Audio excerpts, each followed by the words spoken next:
began in August of 2009, but for the first 2 or so years, all road trips were posted to blip.tv and utilized music that would trigger copyright flags today.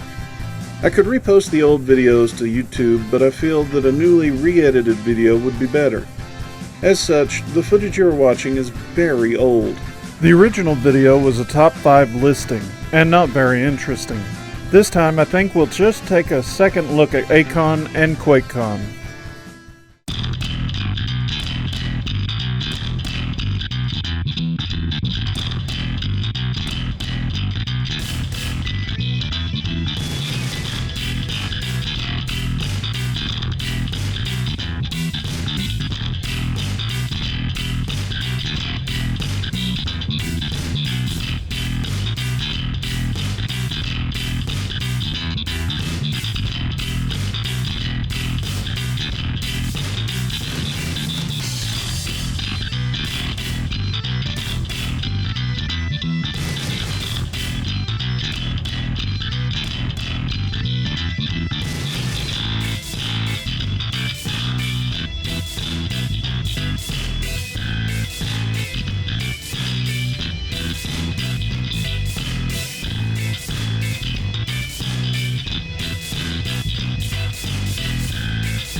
AKon 21 was the first official road trip of 2010.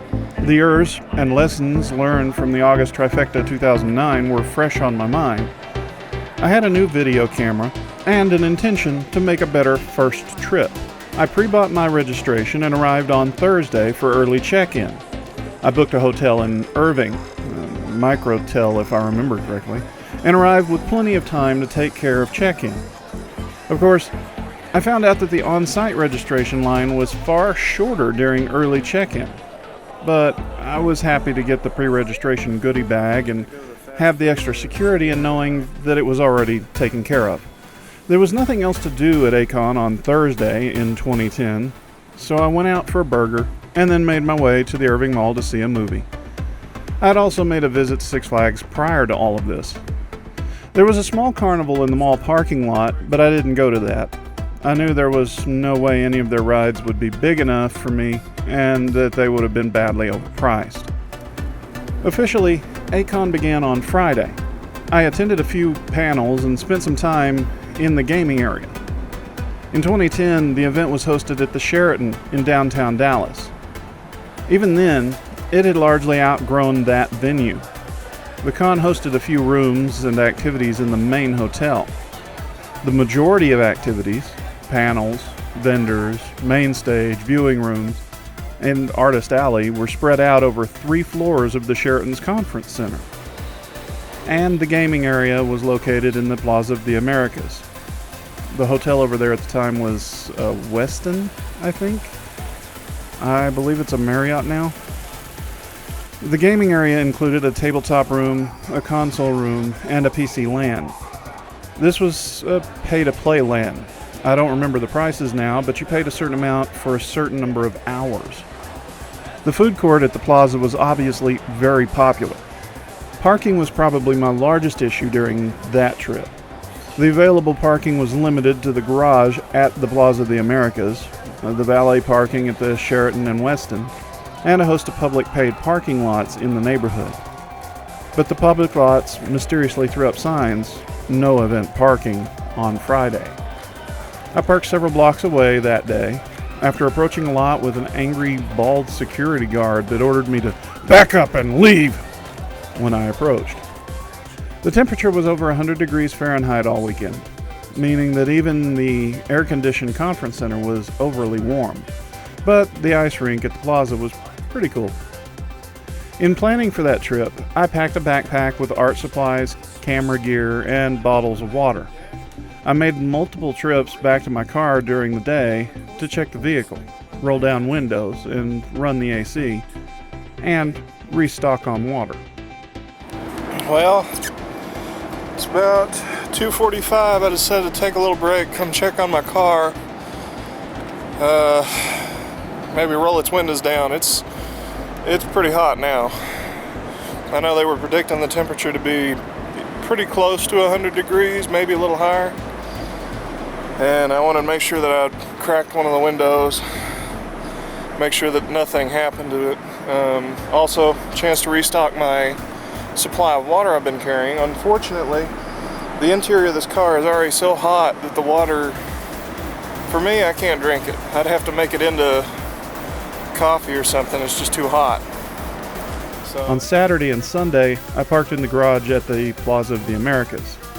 That made maintaining the cool water and checking on my car far easier. However, the paid parking in all related lots included a time limit such as 10:59 p.m. After that, I would be charged a second day's parking, and these lots did not support in and out access. Once I was out, that was it for the day. A few years later, I stayed at the Sheraton and used its parking. That was definitely a preferred solution. But for 2010, I left early every night in order to travel back to my hotel before my car drew an increase in parking fees. On Saturday, I returned to the event and spent the day mostly in the gaming area. I had not intended to do so, but something came up. There were panels and things to see, but I was busy. During my time earlier in the day, I had hopped on a LAN PC and started playing Left 4 Dead 2. 3 guys, also in the LAN, were preparing for a Left 4 Dead 2 tournament later in the afternoon, and they invited me to join them for practice. We played well together, and they invited me to join them for the tournament. There were 2 ways to win. One was to run up your damage score. The other was to have the shortest completion time. Each had its own rules and various penalties that would impact your score or your time. We elected for the completion time. If I remember correctly, we completed the parish in 24 minutes. We knew we could go faster. We had had a couple of places where we stumbled. We paid a second entry fee to try again and trimmed our time by a couple of minutes. We still believed we could have completed the campaign faster, even with the different limitations and regulations that came in this tournament, but we elected to wait for other teams and see if it was even necessary. We mostly hung around the LAN until the other teams finished. A team of volunteers won the damage score prize by progressing slowly and using lots of grenades. We won the completion time prize. The winners were announced and prizes handed out after 9 p.m. As such, I went to a handful of late panels and then returned to the LAN in the late evening. The prizes were nice surround sound headsets, valued at like $250. After we took some pictures, I went back to the convention center long enough to see the concert line. Abney Park was playing, if I remember correctly, and then I headed back to my hotel. I missed various events, but I didn't want to deal with the parking costs. Sunday has always been a slower day. In 2010, I did not know that the vendor area is the place to head for Sunday discounts. In fact, I didn't go in that area at all during the 2010 trip. I'm not entirely sure I knew that it was present. Yeah, I do things a little different than most people who make these videos. You'll notice, for example, I didn't do that much. I didn't do any where I walked up to anybody and asked them to pose for me in their cosplay. I'm not the kind of person that just goes around asking people, would you come over and pose for a picture for me? And that sort of thing. So I saw a couple of final panels and then made my way back to Six Flags for the rest of the day. Overall, my experience was a positive one and I enjoyed AKon. In the following years, I think I enjoyed the experience more as I learned which activities I preferred and I found better ways to handle parking. The other major road trip for 2010 was my return to QuakeCon. Taking the lessons I had learned in 2009 into consideration, I made a number of changes. My time at Six Flags had been limited to pre- and post-event days. I pre-registered, and I arrived on Wednesday for drop-off. In 2010, the event returned to the Hilton Anatole near downtown Dallas. I stayed off-site, but parking was a little easier to access at the Anatole. The BYOC was housed in one of 2 large ballrooms at the Trinity Convention Center toward the rear of the property. The main stage, however, was located nearly halfway across the hotel, inside one of its larger ballroom spaces. Wednesday was uneventful, with a far faster registration, which utilized barcodes and sticker labels for equipment. This was the first year they had done that, and it worked very well. On entry, we found some issues that plagued the event for the duration. Network troubles, specifically the internet. Due to so many games and software requiring an internet connection to play, many attendees were unable to play, or had updates that they couldn't complete. I had no problems, but I was using my AMD laptop and playing fairly simple games like Quake Live and Team Fortress 2. And the issue was not BYOC-wide, it was hit and miss. But it led to a fair amount of frustration around the event. I attended the opening ceremonies and listened to John Carmack's keynote. Largely, the focus was on development of Rage and the newest version of the EdTech engine, which Mr. Carmack was demonstrating the ability to run on a modified iPhone 2. I went to a few panels and checked out the expo floor, and I spent a fair amount of time just playing games. On Friday, I did much the same. The Rage presentation included a side-by-side demonstration using PC, Xbox, and PlayStation versions of the game. Friday night, I went to Master Pancake and watched them riff The Matrix. It was fun. However, during a trip outside to my car, I dropped my camera in the parking lot.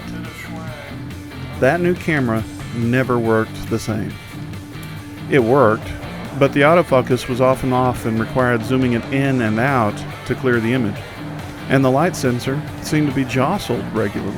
Toward the end of the event, I learned that I could thump the side of the camera to clear up the image, at least enough that I could then zoom it in and out. I made that camera last for years to come, but it did slowly get worse with age. Since I don't know what had been damaged and in what way, my footage at Master Pancake was nearly unusable. As I recall, 2010 was the year that they banned the use of a file share program, DC++. Guess what the drinking game phrase was? Saturday saw the usual with hardware giveaways, case mod contests, balls chugging, and the finals party. 2010 saw a rare change-up to the balls products. Specifically, the company was in a restructuring and was not present. However, they did send a pallet of product. The bottled variety. Balls chugging, a few giveaways, and the finals party were the best place to get balls in 2010.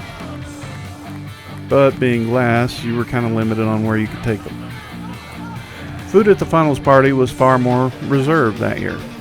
It was largely finger foods, small corn dogs and the like.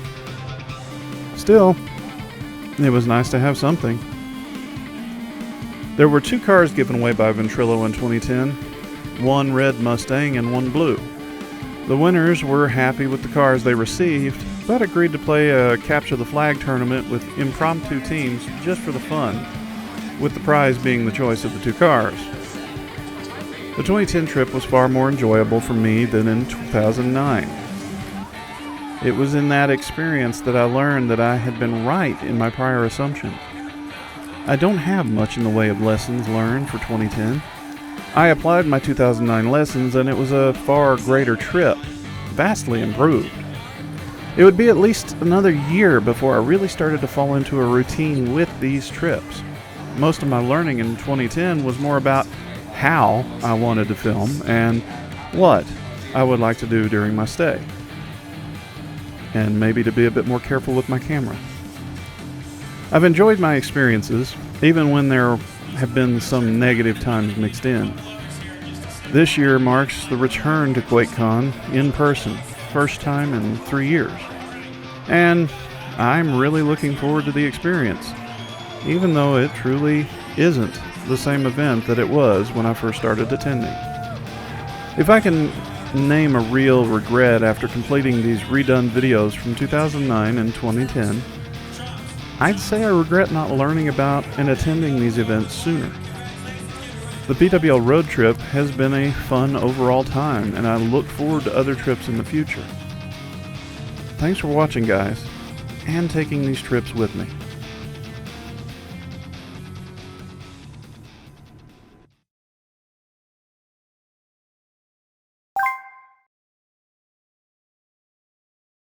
Uplink successful.